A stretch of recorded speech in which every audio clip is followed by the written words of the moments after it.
Hi guys, as you know I am Eric Ockridge, and today we're going to be talking about 72-hour kits that I was tasked to put together and that are now currently in the stations. So we'll talk about the what, when to use it, the locations, contents, and the maintenance.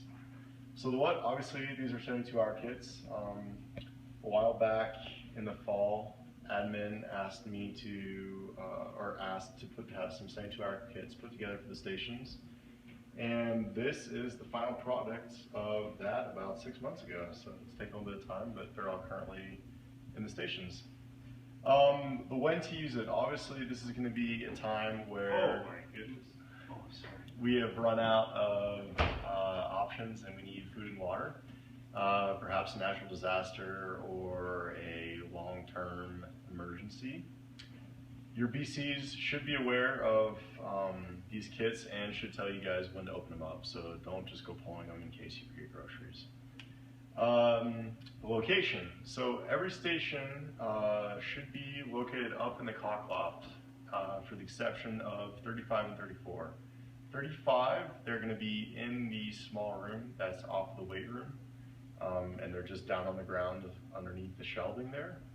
And in 34, they're going to be up above the bathroom in the bays. So they're just located up there. And then all the other stations, like I said, up in the clock off space, so you climb the ladder and you get your kits out.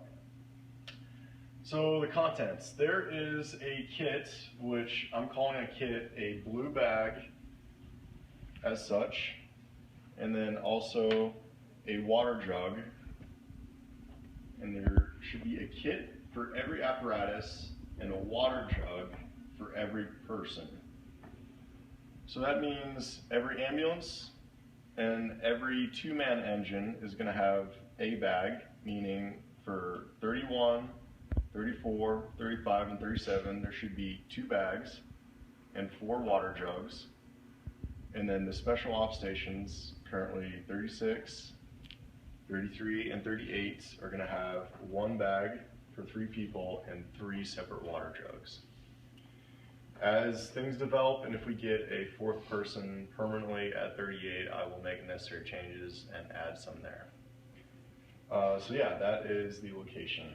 As far as the contents of these bags, each bag is going to be sealed up. I've already broken the seal on this one. This is one of our bags here at 31.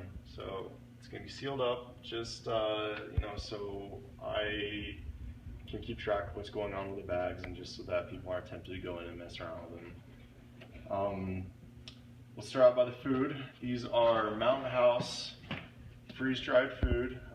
It's not ideal, but it's much better than MRE. I've used these for long periods of time, and they're actually pretty decent. Every person is going to have 4 meals per day for 3 days, meaning every person is going to have pretty much their own bucket. And that is plenty of food. And I'm not talking like a meal out of 1 pack. I'm saying a pack for 4 packs a day. So that's quite a bit of food, actually. I want to make sure that everyone's well fed. So this is obviously an ambulance bag. So there's 2 buckets, one for each person in the bag. We'll move on. There's also some instant coffee. I know free coffee snobs, this isn't ideal, but it's the best I could do. Next, to cook the food, is Jetboil. This is fairly simple setup. The instructions should be right on here. You just set it up, and you can boil your water in here. Dump it right into one of these Mountain House bags. Let it sit, I think, for maybe like 5 minutes, and you're good to go. You're ready to eat. Fairly simple setup. Some extra fuel for the Jetboil, and this should be more than enough fuel for you guys. Should last quite a while. A Nalgene, 1 for each person, so that if you have to go out, for operations, extended periods of time, you can have a little bit of water with you to take along. Next, we have some sunscreen, just a small little bottle. I'm going to try to work on getting something different. This is the best I could find for now. Also some matches in a dry kit, just in case, Jetboil isn't working and you have to start some kind of fire on your own, or in case the igniter on the Jetboil isn't going. Also, each person gets their own spork. one side spoon, one side fork, so you can eat out of your mountain house. Next is going to be a space blanket. You know, these are great if you need to set up some kind of shelter, or we're going to be sleeping on the ground. Can you stay warm? Just kind of an all-purpose type thing. Next thing is going to be some spare AAA batteries, so we can keep our flashlights going. And these will be changed out every year. This is one of the items that is perishable in the kit, so I will make sure it changes out every year. And next, extremely important as well, is 2 rolls of toilet paper, one for each person, and a bag in case, well, just keep the toilet paper good and whatnot. A spare trash bag for your trash. And then finally, in the kit, there are going to be some moist wipes, so we can stay fresh during these hard times. And then the water. So like I said, each person on a rig is going to have their own 5-gallon supply. These are super heavy duty. They can pretty much be chucked around. I wouldn't recommend doing it, but they can be. You know, they can be dropped.